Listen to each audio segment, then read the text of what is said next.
Cuando descubrí que mi esposo entraba escondido al cuarto de nuestra hija de 4 años, todas las madrugadas a las 3 de la mañana instalé una cámara.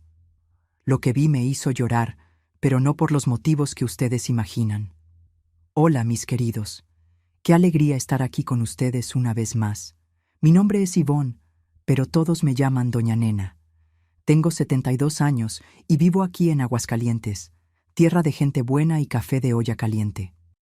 En este momento en que converso con ustedes, estoy aquí en mi cocina con las manos en la masa, literalmente.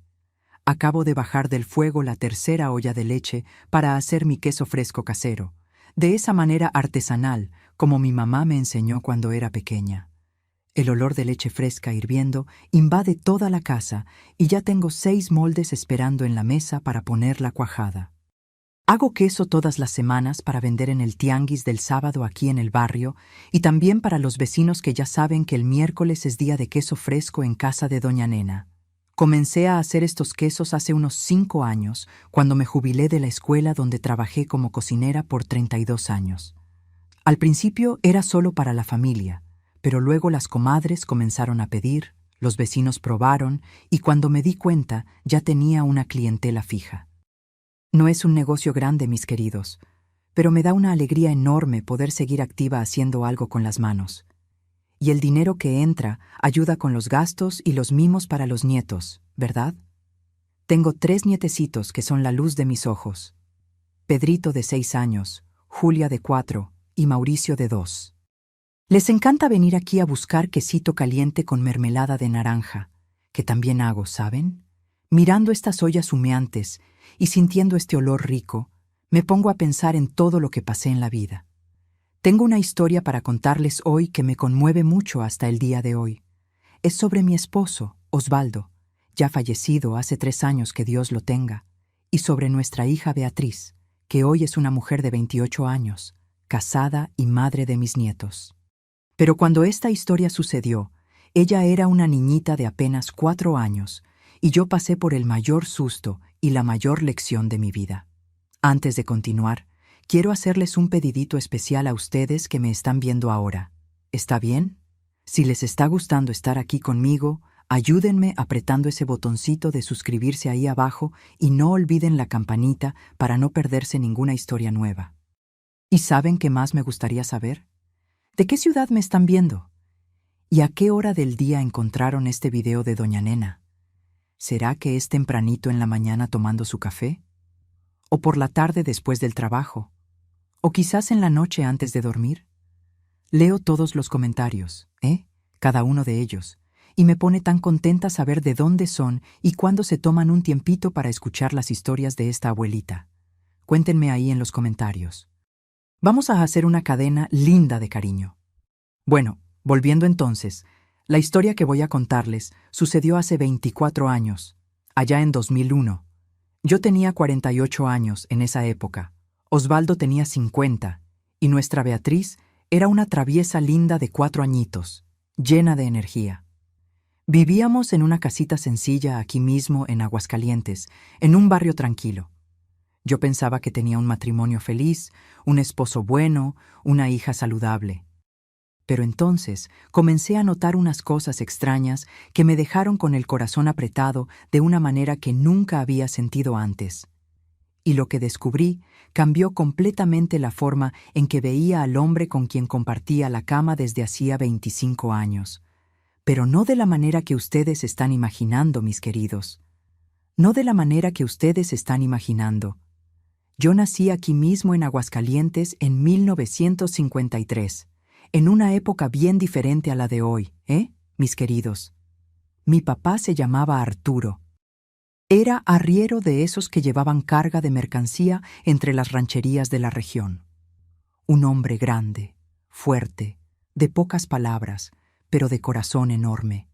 Mi mamá Delia era del hogar, como se decía antiguamente, y cuidaba de nosotros 4 hijos con una dedicación que solo entendí bien cuando me hice madre también. Yo era la segunda mayor. Tenía un hermano mayor, Gerardo, y 2 hermanas menores, Ofelia y Zoila. Vivíamos en una casa sencilla de adobe, de esas con piso de cemento que crujía y estufa de leña que calentaba toda la casa en el invierno. Recuerdo el patio grande con las gallinas sueltas picoteando, las macetas de geranios que mi mamá cuidaba, un árbol de higos enorme que daba sombra al frente de la casa. Mi mamá hacía dulce de higo que era una delicia, y el olor de ese caso burbujeando en la estufa de leña me viene a la memoria hasta hoy. En aquel tiempo, inicios de los años 1960, la vida era mucho más sencilla, ¿saben? No teníamos televisión ni todas esas cosas que hay ahora. Los juegos eran en la calle con los vecinos. Yo y mis hermanas jugábamos a la casita, con muñecas de trapo que mi mamá cosía. Gerardo y los niños jugaban canicas, volaban papalotes. En el invierno, que en Aguascalientes es fuerte, nos quedábamos más dentro de casa, amontonados cerca de la estufa. Mi papá viajaba mucho por el trabajo de arriero. A veces se quedaba semanas fuera llevando esas recuas de burros cargadas de mercancía por los caminos de tierra. Cuando regresaba, siempre traía algo y tenía historias para contar. Mi mamá era una mujer trabajadora como pocas. Se levantaba antes de que saliera el sol para prender el fuego, hacer el café. Hacía pan casero toda la semana y ese olor de pan recién hecho sigue siendo uno de los recuerdos más ricos que tengo. También hacía queso igualito al que yo hago hoy.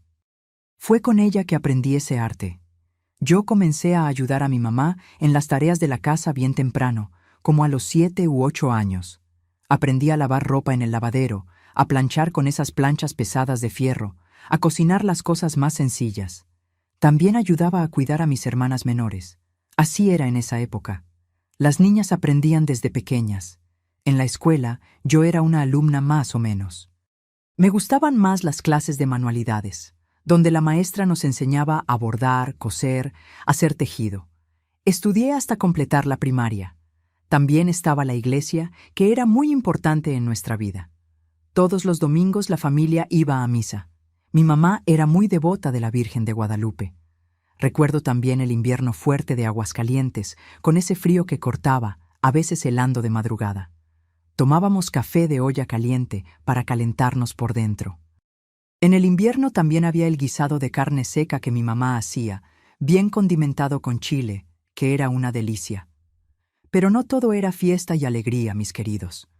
Cuando yo tenía unos 11 años, mi papá se enfermó de una pulmonía fuerte. Se puso muy mal, en cama por semanas. Gracias a Dios se recuperó, pero quedó más débil. No pudo seguir trabajando como arriero. Tuvo que conseguir otro trabajo en la tienda de abarrotes. Eso apretó nuestra situación económica. Fue en esa época, cuando yo tenía unos 12, 13 años, que conocí a un muchacho que vivía unas calles más abajo. Un joven callado, serio, de ojos azules claros. Se llamaba Osvaldo, tenía 15 años y trabajaba de ayudante en una carpintería.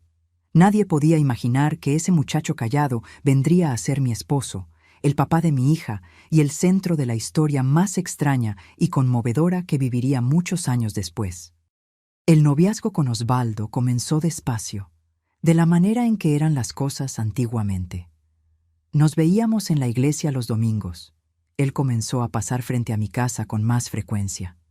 Noviamos casi 10 años antes de casarnos, porque éramos pobres y él necesitaba juntar dinero. Él era carpintero, hacía muebles bonitos, bien hechos. Era un hombre de pocas palabras, serio, trabajador. Nos casamos en 1976, yo con 23 años y él con 25. Fue una ceremonia sencilla en la parroquia. Fuimos a vivir en una casita rentada, pequeña, pero era nuestra. Osvaldo hizo todos los muebles con sus propias manos: la cama, el ropero, la mesa de la cocina. Los años fueron pasando y nosotros íbamos llevando la vida. Yo conseguí trabajo de cocinera en una escuela del gobierno. Queríamos tener hijos, pero tardó mucho en pasar. Pasaron 10 años, después 15, después 20. Yo ya había perdido las esperanzas. Los médicos decían que a veces es así, sin explicación. Yo sufría mucho con eso. Hasta que en 1997, cuando yo ya tenía 44 años y Osvaldo 46, sucedió el milagro. Descubrí que estaba embarazada. Mis queridos, ni lo podía creer. Lloré de alegría. Después de 21 años de casada, iba a ser mamá. Fue un embarazo difícil por mi edad, pero el día que Beatriz nació, en septiembre de 1997, cargué a ese bebito en mis brazos y le agradecí a Dios. Beatriz era una niña linda, saludable, llena de vida. Osvaldo estaba loco por ella. Hizo una cuna de madera maciza con detalles tallados a mano. Hizo una sillita, un caballito de balancín. La casa que antes parecía vacía, ahora estaba llena de vida. Los primeros años fueron tranquilos y felices. Cuando Beatriz cumplió 4 años en 2001, ya era una parlanchina que no paraba quieta, llena de preguntas. Yo tenía 48 años, Osvaldo 50, y disfrutábamos cada momento con nuestra hija. Fue en esa época que comencé a notar unos cambios en Osvaldo. Al principio eran cosas pequeñas.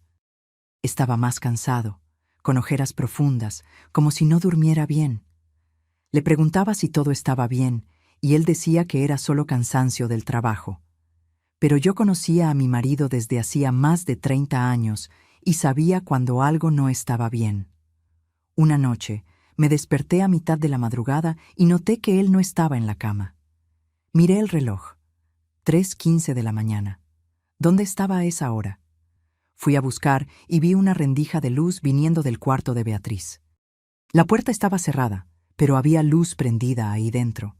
Me quedé parada en el pasillo, sin saber qué hacer. No escuchaba llanto ni conversación, solo silencio. Después escuché pasos bajitos. Decidí volver a la cama y esperar. Como unos 20 minutos después, Osvaldo entró a nuestro cuarto despacito y se acostó. Fingí que estaba dormida. Al día siguiente comenté: «Anoche fuiste a ver a Bea, ¿verdad?». Él respondió muy rápido: «No, solo fui al baño». Pero yo tenía certeza de que había visto luz en su cuarto. Eso se quedó martillando en mi cabeza. Los días siguientes comencé a prestar más atención y noté que todos los santos días se levantaba de madrugada, siempre a la misma hora, siempre alrededor de las 3. Iba hasta el cuarto de Beatriz y cerraba la puerta. Se quedaba ahí dentro media hora, a veces más. Después volvía y dormía como si nada hubiera pasado. Comencé a tener miedo. Mis queridos, ¿qué mamá no tendría miedo? Un hombre adulto entrando al cuarto de una niña de 4 años, escondido de madrugada. Mi cabeza se fue a los lugares más oscuros que ustedes pueden imaginar. No quería pensar esas cosas sobre mi esposo, pero no podía evitarlo. Traté de conversar con él. «Osvaldo, andas levantándote mucho de noche. ¿Tienes problema para dormir?». Él desvió la mirada y respondió: «Es que me despierto y me preocupo si Bea está bien tapada, si no tiene frío». Parecía razonable, pero algo dentro de mí no se convenció. ¿Por qué necesitaba hacer eso todos los días? ¿Por qué se quedaba tanto tiempo ahí? Comencé a obsesionarme. De noche me quedaba medio despierta, esperando que se levantara. Traté de seguirlo unas veces, pero él escuchaba mis pasos. Una vez traté de poner el oído en la puerta del cuarto de Beatriz. Logré escuchar unos susurros bajos, sonidos de pasos, pero nada claro. Eso me estaba enfermando de preocupación. Hablé con Beatriz durante el día. «Hija, ¿duermes bien de noche?». Ella decía que dormía bien, que a veces se despertaba y veía a papá. «¿Papá habla contigo?», pregunté, tratando de mantener la voz calmada. «A veces me dice bien bajito que me duerma», respondió inocente. Mi corazón se heló. Osvaldo también estaba cada vez más extraño durante el día, más nervioso, más ansioso. Las ojeras empeoraban. Comencé a tener certeza de que algo estaba muy mal. ¿Pero qué hacía? ¿Denunciaba a mi propio esposo basándome en sospechas? ¿Y si estaba equivocada? Pero, ¿y si estaba en lo cierto? ¿Y si mi hija estaba sufriendo y yo no hacía nada? La culpa, el miedo, la duda me consumían. Fue entonces que tomé una decisión. Necesitaba saber la verdad. No importaba cuánto doliera.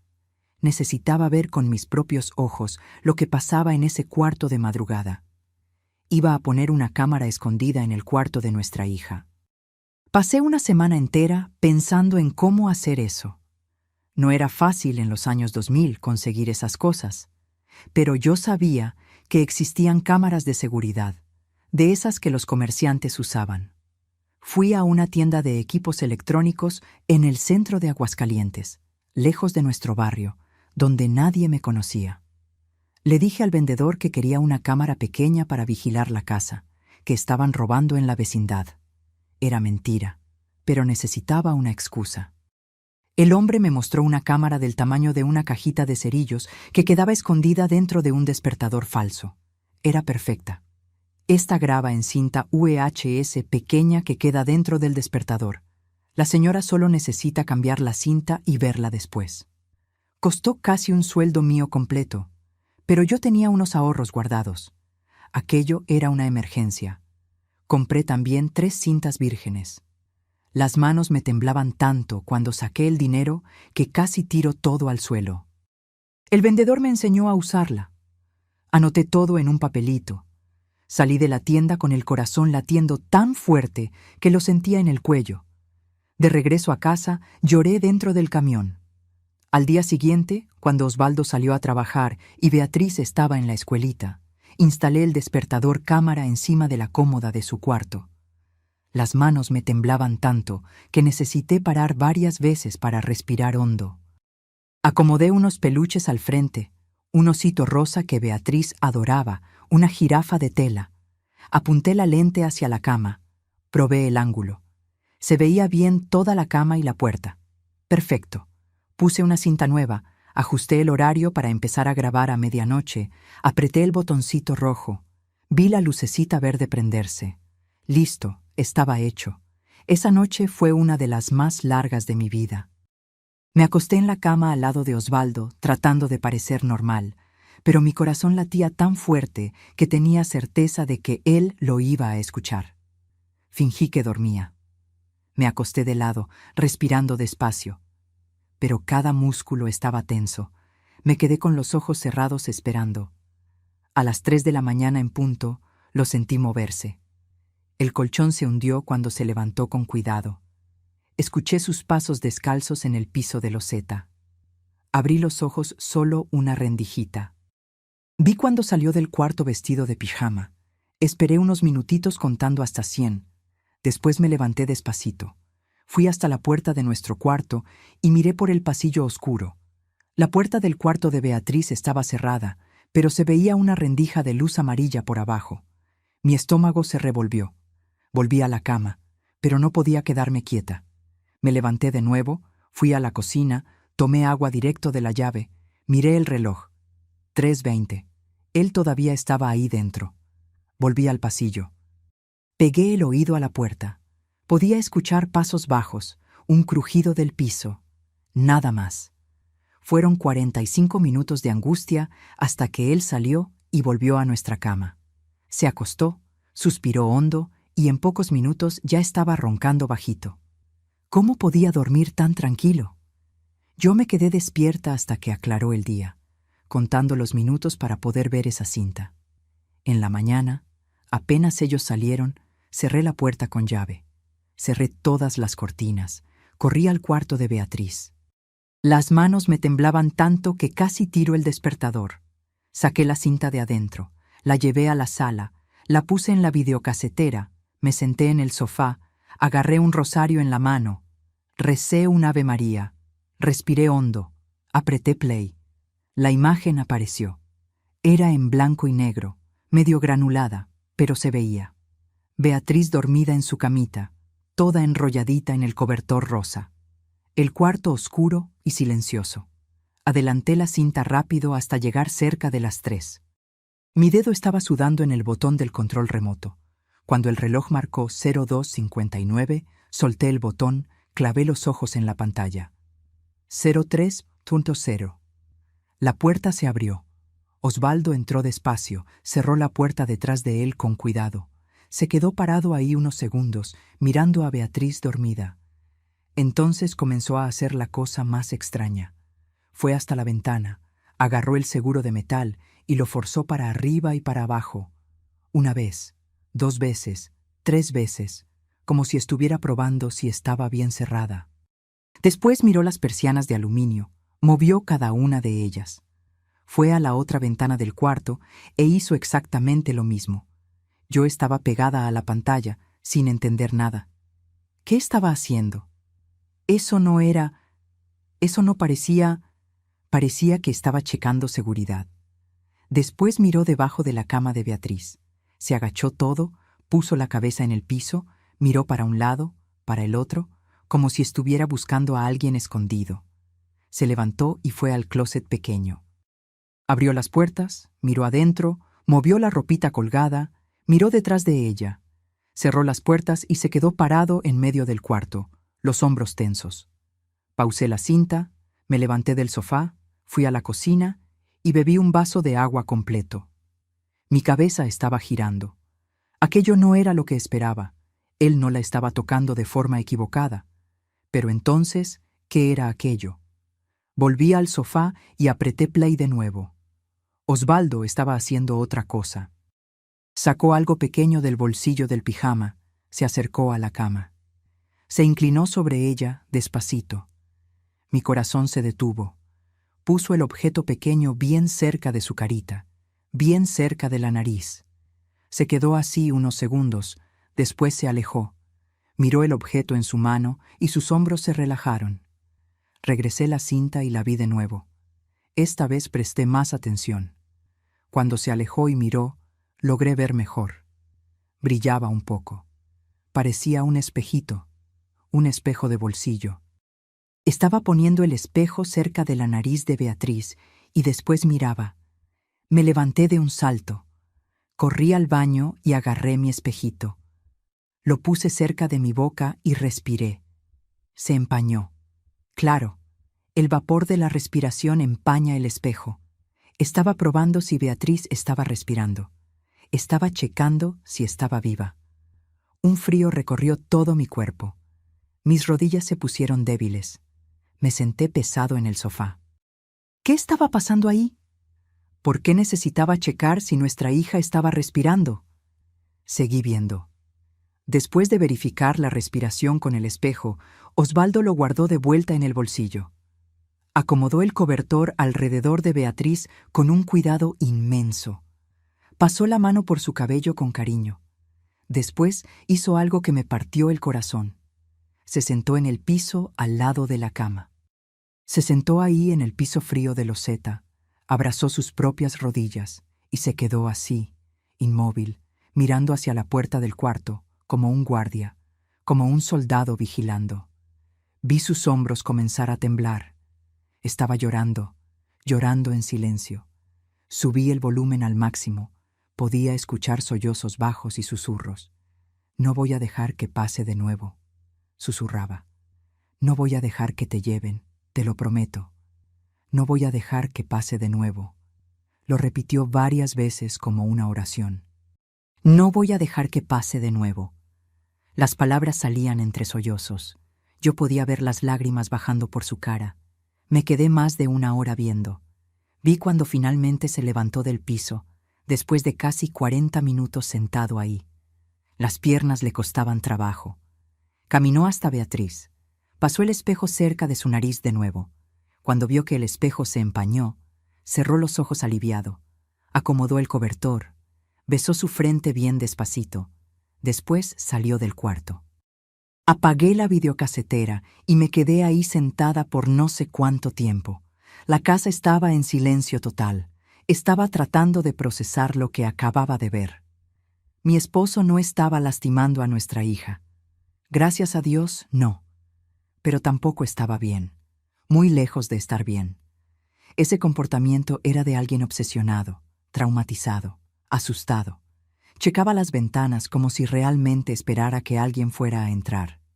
Miraba debajo de la cama como si buscara un monstruo. Probaba la respiración como si ella fuera a dejar de respirar en cualquier momento. Y esa frase, no voy a dejar que pase de nuevo. ¿Qué no iba a dejar que pasara? ¿Qué había pasado antes? ¿De qué estaba protegiendo a Beatriz? O mejor dicho, ¿de qué creía que estaba protegiendo? Porque quedó claro para mí que el peligro no era real. El peligro estaba en su cabeza. Pasé el día entero en estado de shock. Cuando recogí a Beatriz en la escuela, la abracé más fuerte, olí su cabello, le di más besos. Cuando Osvaldo llegó del trabajo, lo observé con otros ojos. Besó a Beatriz, jugó con ella, ayudó a poner la mesa. Parecía un papá normal, pero yo había visto la cinta. Durante la cena, traté de sacar conversación. Osvaldo, andas muy cansado. ¿No quieres hacer una cita con el doctor? Él desvió la mirada. No es necesario, nena, es solo cansancio del trabajo. Pero yo sabía que no era eso. Más tarde traté de nuevo. Cuéntame algo. ¿Tuviste algún trauma en la infancia? ¿Algo malo que pasó? Él se puso pálido. ¿Por qué estás preguntando eso? Su voz salió más alta de lo normal, casi agresiva. Solo curiosidad, mentí. Él se levantó de la mesa y se fue al cuarto sin responder. Esa noche, lo vi levantarse de nuevo. Al día siguiente, vi la segunda cinta. Lo mismo. Las ventanas, el closet, la cama, el espejo, el piso, las lágrimas, los susurros. Era un ritual, una obsesión. Algo estaba consumiendo a mi esposo por dentro, y yo necesitaba descubrir qué.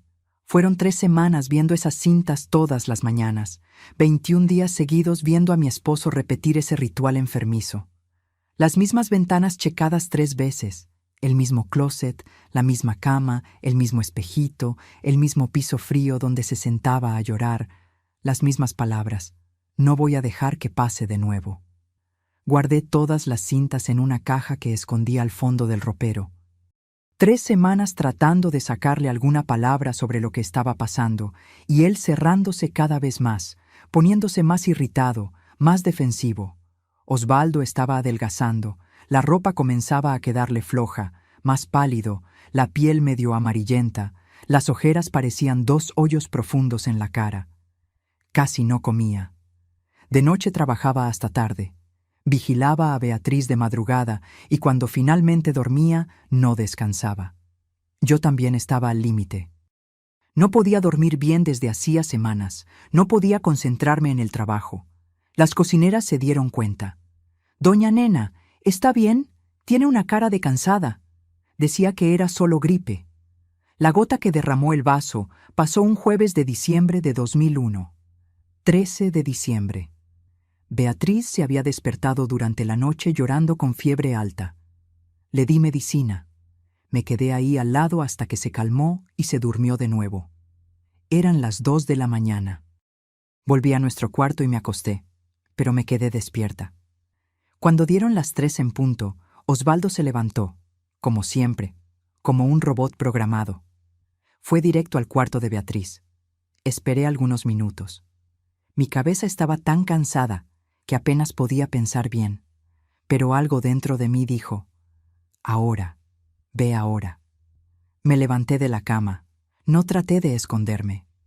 Fui directo al cuarto de Beatriz y abrí la puerta sin tocar. Osvaldo estaba agachado al lado de la cama, sosteniendo el espejito cerca de la nariz de nuestra hija. Cuando me vio, se asustó tanto que tiró el espejo al piso. Hizo un ruidito fuerte, se quedó ahí todavía agachado, mirándome con los ojos muy abiertos de puro pánico, como un animal acorralado. «¿Qué estás haciendo, Osvaldo?» Mi voz salió más alta de lo que quería.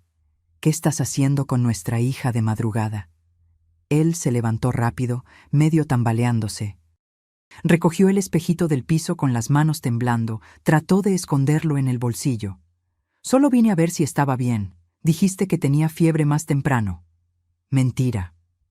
La palabra salió antes de que pudiera pensarlo. «Mentira, Osvaldo. Yo sé que vienes aquí todos los días, todos los santos días, desde hace semanas, meses tal vez. Sé todo». Su cara se puso blanca como papel. «¿De qué estás hablando?» «Puse una cámara, Osvaldo. Puse una cámara escondida aquí en el cuarto. Vi todo.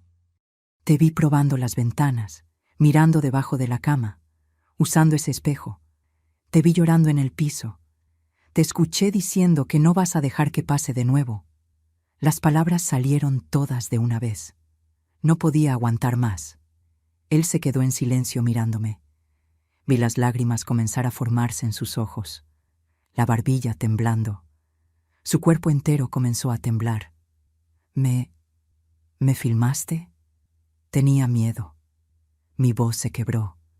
Estaba aterrada, Osvaldo. Mi esposo levantándose todas las madrugadas, entrando al cuarto de mi hija, cerrando la puerta. ¿Qué querías que pensara? ¿Pensaste que yo iba? No pudo terminar. Se apoyó en la pared como si las piernas no aguantaran. Se deslizó despacio hasta sentarse en el piso. Ahí mismo. Enterró la cara en las manos. Sus hombros se sacudían con sollozos silenciosos. Miré a Beatriz. Seguía dormida. Cerré la puerta del cuarto.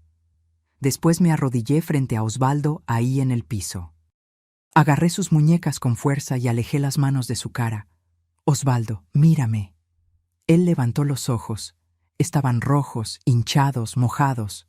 Ojos de quien estaba sufriendo desde hacía mucho tiempo. Vi las cintas, continué.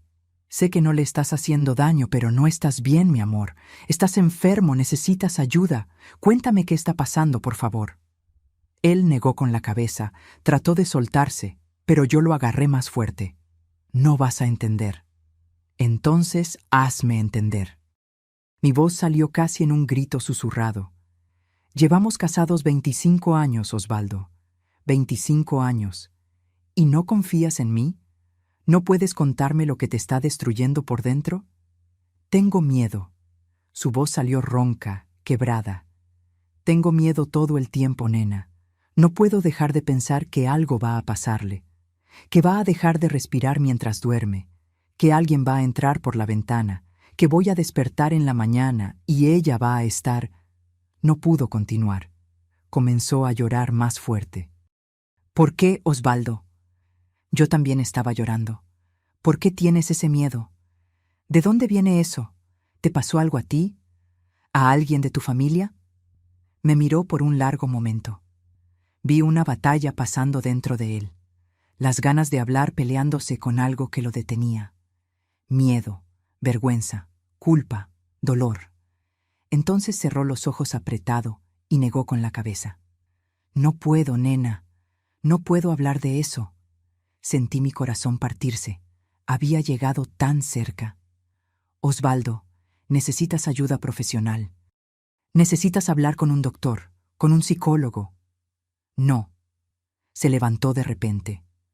No voy a hablar con nadie de eso, no voy. ¿Entonces vas a seguir así? ¿Te vas a matar de tanto no dormir? ¿Vas a continuar con esta obsesión hasta destruirte, destruir nuestra familia? Agarré su cara. Osvaldo, tengo miedo, miedo de ti, miedo por ti. Me miró con una expresión que nunca voy a olvidar. Era desesperación pura. No puedo parar, nena. No puedo. Si no la vigilo, si no la checo, algo malo va a pasar. Sé que va a pasar. Nada le va a pasar. Sostuve su cara entre mis manos. Beatriz está segura, está saludable, estás dejando que un miedo imaginario te consuma. No es imaginario, susurró. Ya pasó antes. Me congelé. ¿Qué? ¿Qué quieres decir? Pero él no respondió.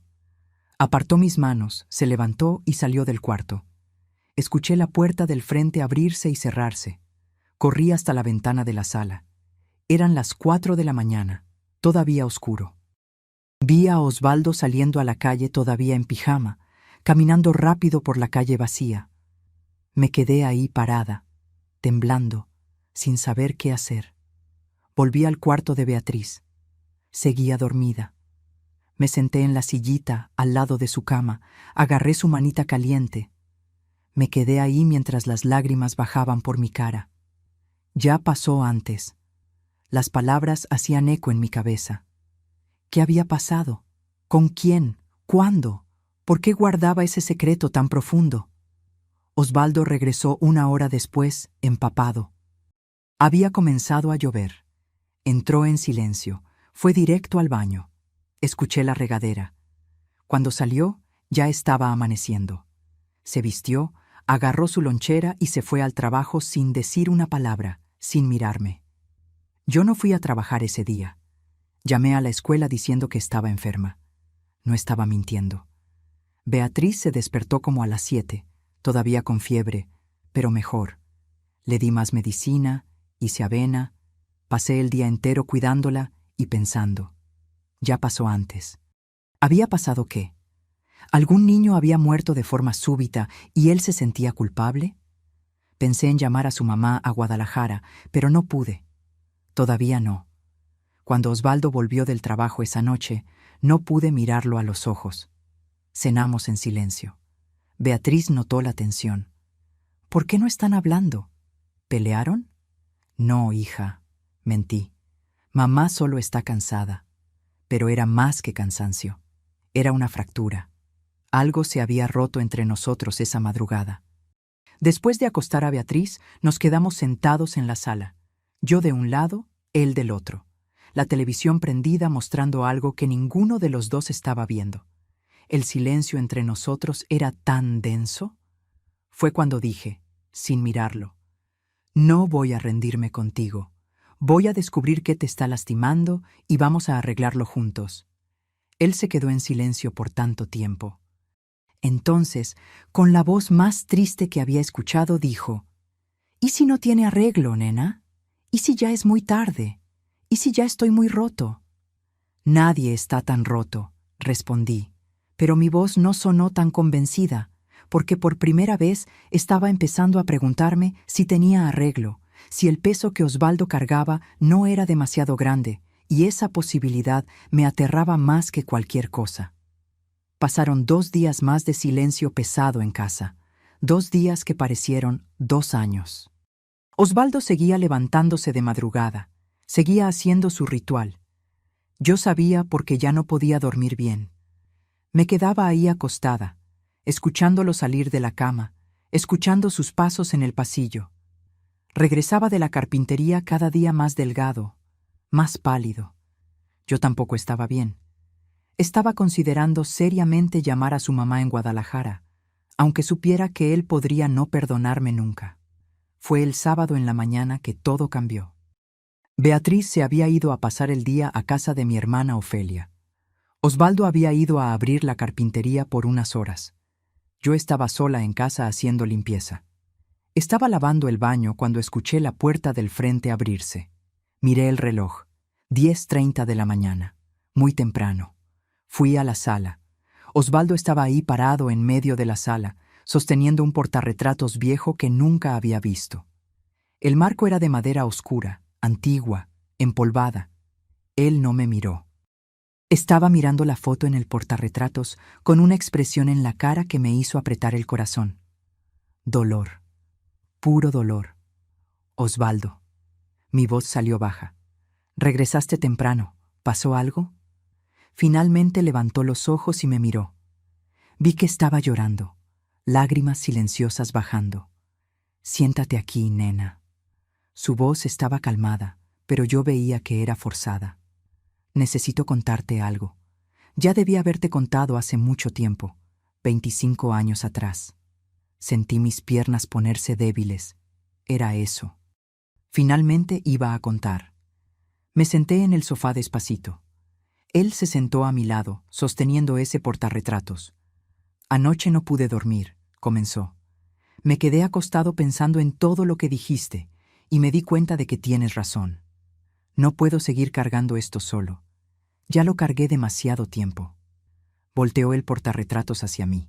Era una foto antigua, en blanco y negro, de esas que se amarillan con el tiempo. Mostraba a 2 niños, uno mayor como de 10 años, flaco, serio. Era Osvaldo de niño. Y en su regazo, un bebé gordito en pañales con una sonrisita chimuela. Este soy yo, señaló al niño mayor. Tenía 10 años en esta foto, y su voz se quebró. Este es mi hermanito Lucas. El mundo se detuvo. ¿Hermanito? Osvaldo había tenido un hermano. En 25 años nunca había mencionado que había tenido un hermano. Lucas tenía 1 año y medio en esta foto, continuó, pasando el dedo sobre la imagen del bebé. Fue tomada 3 días antes de que muriera. Me tapé la boca con la mano, sintiendo las lágrimas llegar. Osvaldo, Dios mío. Yo tenía 10 años, repitió, mirando la foto con esa expresión distante. Era julio de 1961. Invierno fuerte aquí en Aguascalientes. Había helado en la mañana. El frío cortaba la piel. Mi mamá necesitaba ir a la tienda a comprar unas cosas. Harina, azúcar. La tienda estaba cerca. Iba a volver rapidito. Mi papá estaba trabajando. Solo estábamos yo y Lucas en casa. Se detuvo. Respiró hondo. Ella me pidió que le echara ojo a Lucas mientras salía. Estaba durmiendo en la cuna, en su cuarto. Cuna de madera que mi papá había hecho, pintada de azul. Ella dijo: «Osvaldo, quédate aquí en la sala. Si llora, vienes a llamarme corriendo». Yo dije que sí. Sus manos apretaron el portarretratos. Pero yo estaba cansado. Había jugado toda la mañana con los niños de la calle. Había jugado fútbol hasta cansarme. Estaba agotado. Me senté en el sofá para descansar solo un poquito. Solo iba a cerrar los ojos por unos minutos. Cerró los ojos. Una lágrima bajó. Pero me dormí. Caí dormido. No sé cuánto tiempo dormí. Media hora, 40 minutos, tal vez una hora. Cuando desperté me asusté. ¿Dónde estaba mi mamá?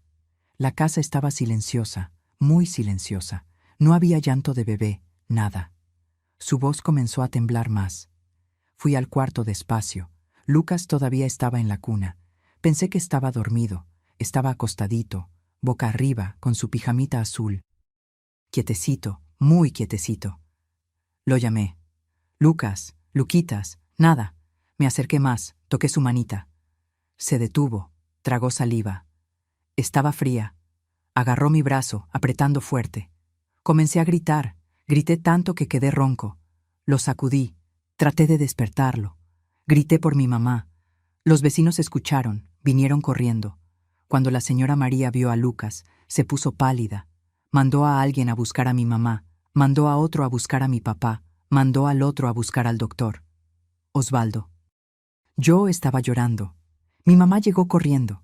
Venía de la tienda con la bolsa de compras. Cuando le contaron, tiró todo en medio de la calle y vino corriendo. Su desesperación. Negó con la cabeza. Agarró a Lucas en brazos, lo sacudió y le rogó que despertara. Mi papá llegó luego después. El doctor tardó más. Tenía que venir de otra ciudad. Cuando finalmente llegó, ya no había nada que hacer. Dijo que fue síndrome de muerte súbita. Continuó Osvaldo. Dijo que pasa con bebés a veces, sin explicación, sin motivo, que simplemente dejan de respirar, que no había nada que pudiéramos haber hecho, que pasa incluso con padres que están vigilando. Pero yo sabía la verdad. Si no me hubiera dormido, si me hubiera quedado despierto, tal vez hubiera notado que algo estaba mal. Tal vez todavía hubiera dado tiempo de salvarlo. «No», interrumpí, sosteniendo su cara. «Osvaldo, no. El doctor dijo la verdad. El síndrome de muerte súbita pasa. No hay forma de predecirlo. No hay forma de impedirlo. No fue tu culpa». «Sí fue», insistió. «Fue mi culpa. Tenía que quedarme despierto. Tenía que vigilarlo. Yo era responsable. Mi mamá me había dejado a su cuidado y fallé». «Tenías 10 años», prácticamente grité. 10 años, Osvaldo. Eras un niño cansado de jugar. No fue tu culpa». Pero él negó con la cabeza. Mi mamá nunca me culpó. Al menos no con palabras, pero yo lo veía en sus ojos. Cada vez que me miraba, yo veía que estaba pensando: ¿y si Osvaldo se hubiera quedado despierto? Mi papá tomaba mucho. Después de que Lucas murió, empeoró. Llegaba borracho, peleaba, rompía cosas, decía que era maldición. Ellos peleaban todos los días. Yo me cerré después de eso. Me alejé de todos. Cargué esa culpa solo durante 40 años, nena. 40 años. Se volteó hacia mí. Cuando Beatriz nació, pensé que iba a poder ser un papá normal, pero pasó lo contrario. Cuando nació y la cargué, lo primero que pensé fue: ¿y si se muere? ¿Y si deja de respirar? Todos los miedos regresaron. Comenzaron las pesadillas, dijo. Todas las noches soñaba que Beatriz dejaba de respirar. Despertaba sudando frío, con el corazón disparado. Necesitaba ir a ver si estaba bien. Al principio solo iba a echarle un ojito, pero fue empeorando. Comencé a tener pensamientos horribles. ¿Y si alguien entra por la ventana? ¿Y si se ahoga con algo mientras duerme? ¿Y si tiene el mismo síndrome que Lucas? Los pensamientos no paraban, daban vueltas en mi cabeza. La única forma de calmarme era ir ahí, checar, verificar las ventanas, mirar debajo de la cama, usar el espejo para ver si estaba respirando, quedarme ahí vigilando. Pasó la mano por su cara limpiando las lágrimas. Traté de controlarme, juro que traté, pero mientras más luchaba, peor se ponía. Los pensamientos se hacían más fuertes, la ansiedad aumentaba. Comencé a tener ataques de pánico, comencé a evitar dormir. Tomaba demasiado café porque sabía que si dormía iba a venir la pesadilla, iba a venir la imagen de Lucas en la cuna. ¿Por qué nunca me contaste?, pregunté llorando. Porque tenía vergüenza, admitió. Vergüenza de que supieras que había matado a mi hermano. Vergüenza de que descubrieras que era débil y tenía miedo. Miedo de que me juzgaras. Miedo de que pensaras que estaba loco. Miedo de que me quitaras a Beatriz. Osvaldo... Lo abracé fuerte. Él se deshizo completamente en mis brazos. Se derrumbó. Lloró como nunca había visto a un hombre llorar. Sollozos profundos que sacudían el cuerpo. Llorando 40 años de culpa, de dolor, de soledad, de un trauma que nunca fue tratado. Lloró en mi hombro hasta que mi blusa quedó mojada. Me quedé ahí abrazándolo, dejándolo llorar todo. Acaricié su espalda, su cabello, dije bajito. No mataste a tu hermano, tenías 10 años, eras un niño, no fue tu culpa, no fue. Pero debí haberme quedado despierto, sollozó. No. Sostuve su cara, lo forcé a mirarme. Eras un niño cansado, los niños se duermen. No fue tu culpa. ¿Me oyes? No fue tu culpa. Nos quedamos así un largo tiempo, abrazados, llorando juntos. Cuando finalmente nos calmamos, agarré sus manos y dije, ahora entiendo todo, y vamos a buscar ayuda juntos. Necesitas hablar con un profesional. Hay tratamiento para esto, Osvaldo. Hay forma de mejorar. Tengo miedo, admitió. Miedo de que digan que estoy loco, miedo de que me internen. Nadie te va a internar, prometí. No estás loco. Estás sufriendo de algo que tiene nombre, que tiene tratamiento. Es TOC, trastorno obsesivo compulsivo. Leí sobre eso. Pensamientos obsesivos que la persona no puede controlar. Comportamientos compulsivos para tratar de disminuir la ansiedad. Mucha gente lo tiene. Es una enfermedad como la diabetes. Necesita tratamiento, pero no es locura. Necesitas ayuda especializada, medicamento, terapia, pero vas a estar bien. Se quedó en silencio, mirando la foto del hermano. Después, asintió despacio. ¿Y si no funciona? Va a funcionar, dije, tratando de poner toda la firmeza que pude en la voz. Pero tienes que querer, tienes que estar dispuesto a enfrentar ese miedo, esa culpa, y yo voy a estar a tu lado. Beatriz va a estar aquí. No estás solo más, Osvaldo. Nunca más. Fue cuando vi algo que no veía desde hacía meses en la cara de mi esposo. Un destello pequeño, frágil, pero real, de esperanza. No era mucho, era solo una chispa, pero era algo. Era un comienzo. El lunes llamé al centro de salud. Me dieron la dirección de una clínica particular aquí en Aguascalientes. Llamé ahí, expliqué la situación. La secretaria dijo que había una consulta disponible para esa misma tarde, a las 4. La tomé en el momento. Osvaldo estaba nervioso, temblando. Casi se arrepiente 3 veces. ¿Y si piensan que soy peligroso?, dijo en el carro. Nadie va a pensar eso, aseguré, agarrando su mano. Vas a contar tu historia, van a entender. El psiquiatra era un hombre como de 50 años, cabello canoso, lentes, voz calmada. Escuchó toda la historia, hizo preguntas, muchas preguntas sobre la infancia, sobre Lucas, sobre los miedos, sobre los rituales. Osvaldo respondió todo, llorando varias veces. Yo estaba ahí al lado, agarrando su mano. Al final de la consulta, el doctor se reclinó en la silla y dijo: «Señor Osvaldo, lo que usted está sufriendo es trastorno obsesivo-compulsivo relacionado a trauma no tratado.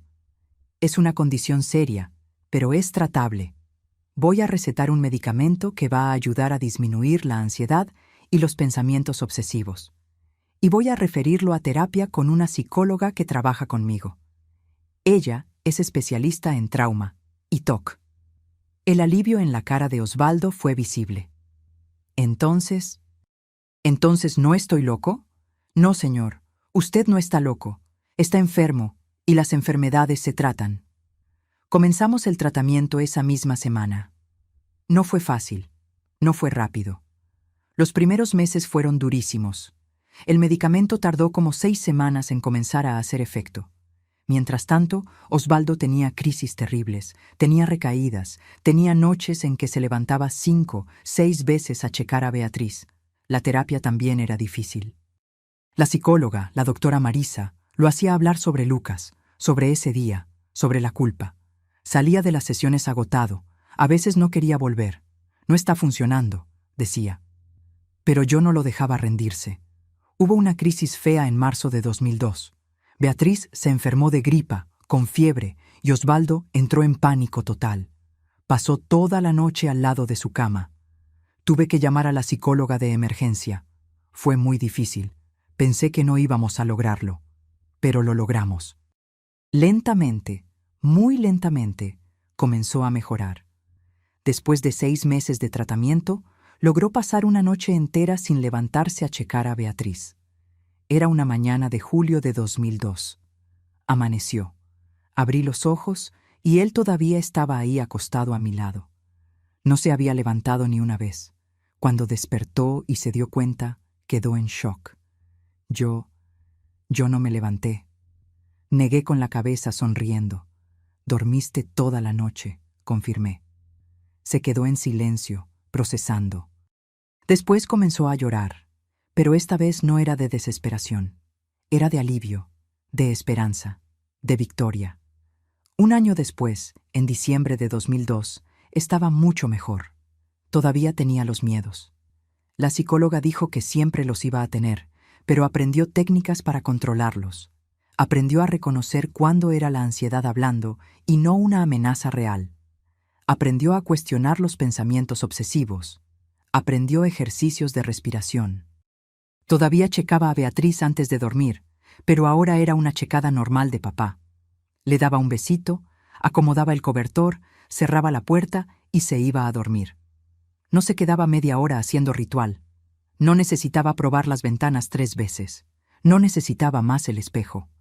No necesitaba más sentarse en el piso llorando.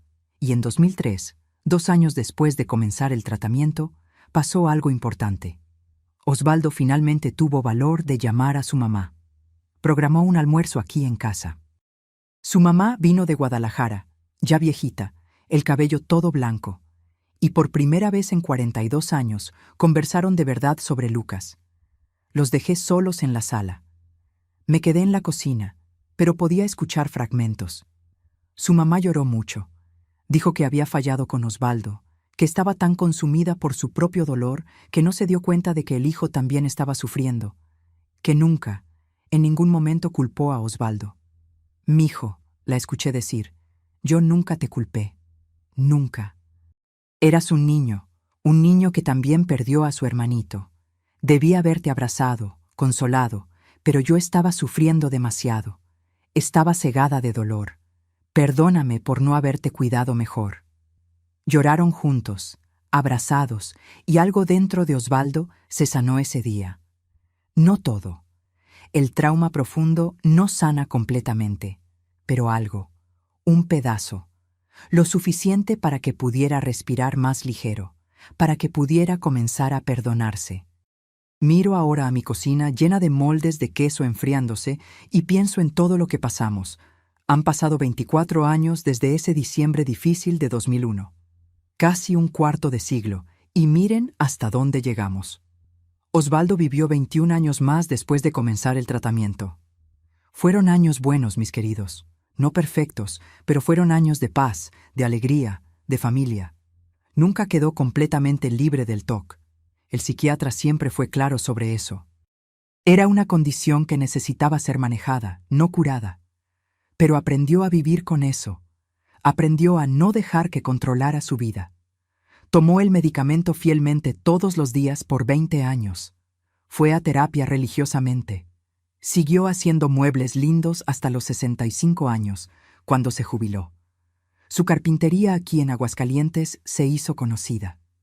Beatriz creció rodeada del amor de ese papá que luchó tanto. Ella nunca supo completamente por lo que pasó el papá. Le contamos cuando fue más grande, pero de una manera que pudiera entender sin cargar culpa. Ella siempre fue su princesita. Recuerdo cuando cumplió 18 años en 2015. Osvaldo le había hecho un ropero lindo, tallado a mano con flores y pájaros en la madera, cajones que se deslizaban suaves. Pasó 3 meses en ese proyecto. Cuando terminó y Beatriz lo vio, lloró de emoción. Lo abrazó fuerte y dijo, «El mejor papá del mundo». Y era verdad. En 2018, Beatriz se casó con un muchacho bueno, Felipe, trabajador que trabaja en una cooperativa agrícola aquí de la región. La ceremonia fue linda aquí mismo, en Aguascalientes, en la misma parroquia donde yo y Osvaldo nos habíamos casado 42 años antes. Ver a mi hija entrando a esa iglesia de blanco con Osvaldo, llevándola del brazo, fue uno de los días más felices de mi vida. Él estaba elegante en el traje, el cabello ya canoso, los ojos brillando. En ese momento, le agradecí a Dios por no haber renunciado, porque valió la pena. Cada lágrima, cada noche en vela, valió la pena. Los nietos vinieron después. Pedrito nació en 2019. Osvaldo quedó loco de alegría cuando cargó al primer nieto. Lloró como niño. Hizo un caballito de balancín lindo, todo pintado de colores vivos. Después vino Julia en 2021, una muñequita linda. Hizo una casita de muñecas tan bien hecha que parecía de verdad, con ventanitas que abrían, puertita que cerraba. Mauricio, el más chiquito, nació en 2023. Pero Osvaldo no llegó a conocer a Mauricio. Falleció en 2022, hace 3 años. Fue el corazón. De repente, sin aviso. Se durmió una noche y no despertó. Fue rápido, sin dolor. Le agradezco a Dios que fue así. Tenía 71 años. Todavía duele, mis queridos. Duele mucho. A veces despierto de noche y estiro el brazo hacia el lado de la cama, buscándolo. Extraño su presencia, su olor, su manera de ser, su voz, todo. Pero ¿saben qué me consuela? Es que partió feliz, partió en paz. En los últimos años, principalmente en los últimos 5 años, era un hombre ligero, sonriente. Jugaba con los nietos. Pedrito y Julia estaban locos por él. Les contaba historias, hacía juguetes de madera, me ayudaba aquí en casa. Se sentaba en el portal por las tardes a tomar café de olla y ver el sol en los cerros de Aguascalientes. Ya no era ese hombre consumido por la culpa y el miedo. Se había perdonado. Había hecho las paces con el pasado. Había hecho las paces con Lucas. Una vez, poco antes de morir, me dijo, «Nena, gracias por no haber renunciado a mí en ese diciembre de 2001. Salvaste mi vida y me diste estos años maravillosos. Hoy vivo aquí en esta misma casita donde vivimos por tantos años. Beatriz y Felipe viven a pocas cuadras de aquí con los niños. Vienen a visitarme casi todos los días. Los nietos adoran la casa de la abue, principalmente porque siempre hay quesito fresco, calientito y algún dulce guardado.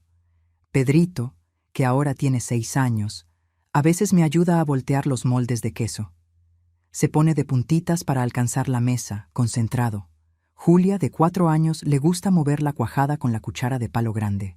Y Mauricio, chiquito de 2 años, se queda solo comiendo los pedacitos que le voy dando.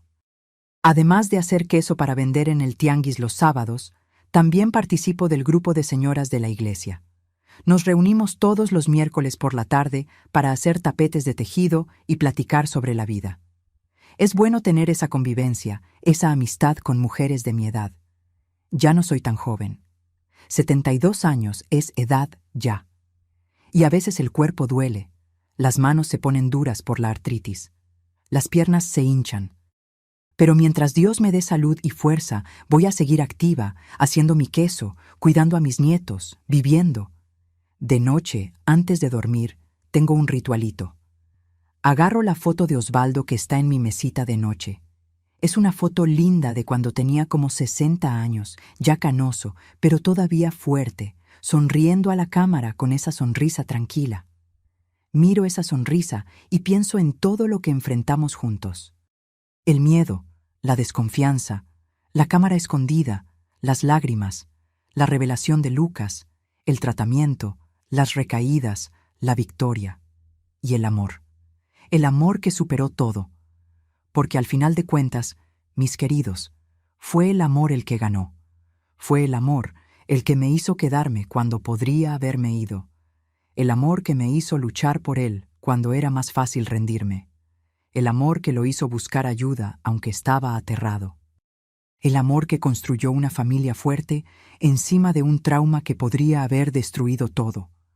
Hoy, cuando miro a Beatriz con sus hijos, cuando la veo siendo una mamá cariñosa, cuando veo a los nietecitos creciendo saludables y felices, sé que valió la pena.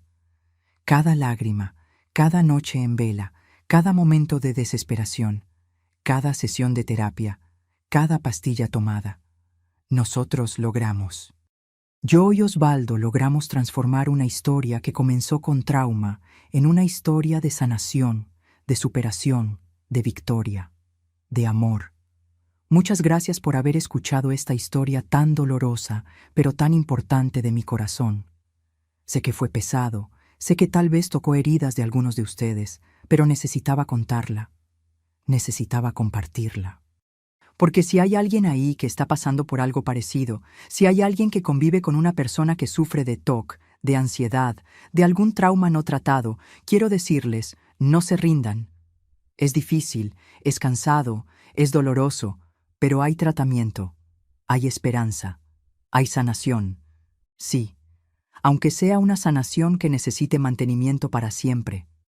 Y si hay alguien ahí que es esa persona que sufre, que vive con pensamientos obsesivos, con miedos que no puede controlar, con rituales que se apoderan de la vida, quiero decirte, no tengas vergüenza, no estás loco, no eres débil, estás enfermo y las enfermedades se tratan. Busca ayuda, habla con alguien, un doctor, un psicólogo. No cargues solo como Osvaldo cargó por 40 años. No esperes hasta estar en el fondo del pozo. Busca ayuda ahora. Aprendí muchas cosas en estos 24 años. Aprendí que a veces las personas que amamos cargan dolores que ni imaginamos. Aprendí que no se puede juzgar a nadie sin saber la historia completa. Aprendí que el trauma no tratado se transforma en enfermedad. Aprendí que pedir ayuda no es debilidad, es valentía. Aprendí que el amor de verdad es quedarse cuando está difícil. Es luchar cuando estás cansado. Es creer cuando parece imposible. Y aprendí que el perdón, perdonar a otros, pero principalmente perdonarse a uno mismo, es liberación. Osvaldo pasó 40 años culpándose por algo que no fue su culpa. 40 años cargando un peso que no era suyo para cargar. Cuando finalmente se permitió perdonar a ese niño de 10 años que se durmió, cuando finalmente aceptó que no había sido su culpa, fue como si le quitaran una piedra enorme de encima. Quedó más ligero, más libre, más feliz. Si estás cargando alguna culpa antigua, algo que hiciste o crees que hiciste en el pasado, quiero que reflexiones. ¿De verdad fue tu culpa? ¿O estás siendo demasiado duro contigo mismo? ¿No será hora de perdonar a esa persona que eras? Ese niño, ese joven, esa versión tuya que no sabía mejor, que hizo lo que pudo con lo que tenía en ese momento. La vida es demasiado corta, mis queridos. Osvaldo vivió 71 años y aunque tuvo 21 años buenos después del tratamiento, todavía perdió 40 años sufriendo innecesariamente. 40 años que pudieron haber sido más ligeros si hubiera buscado ayuda antes. No desperdicien tiempo cargando dolores que pueden ser tratados. No esperen hasta no aguantar más. Busquen ayuda ahora. Hablen con alguien ahora. Traten esa herida ahora antes de que se infecte más. Y para ustedes que son familiares, amigos, compañeros de alguien que sufre, tengan paciencia. No va a ser fácil.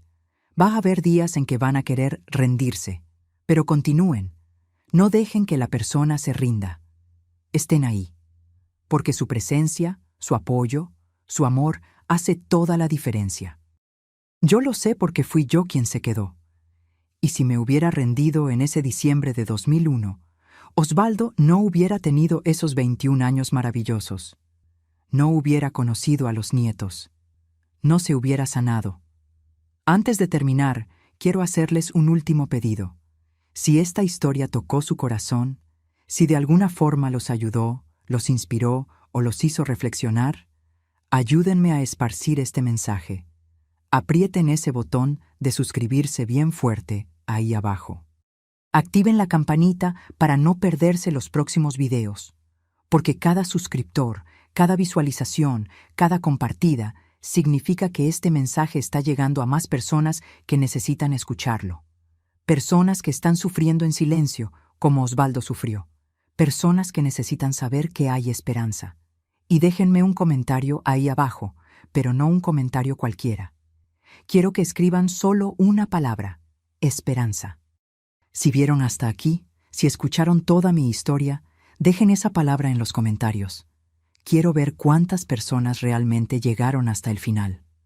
Cuántas personas realmente escucharon con el corazón. Y cuando mire ahí y vea decenas, cientos de comentarios escritos, esperanza, voy a saber que este mensaje valió la pena. Que exponer mi dolor, el dolor de Osvaldo, sirvió para algo. Háganlo ahora. No esperen ni un minuto más. Escriban esperanza en los comentarios ahora mismo. Muchas gracias por haberme escuchado, mis queridos. Dios los bendiga a cada uno de ustedes. Y recuerden, siempre, siempre hay esperanza. Siempre hay una luz al final del túnel. Siempre hay una oportunidad de volver a empezar.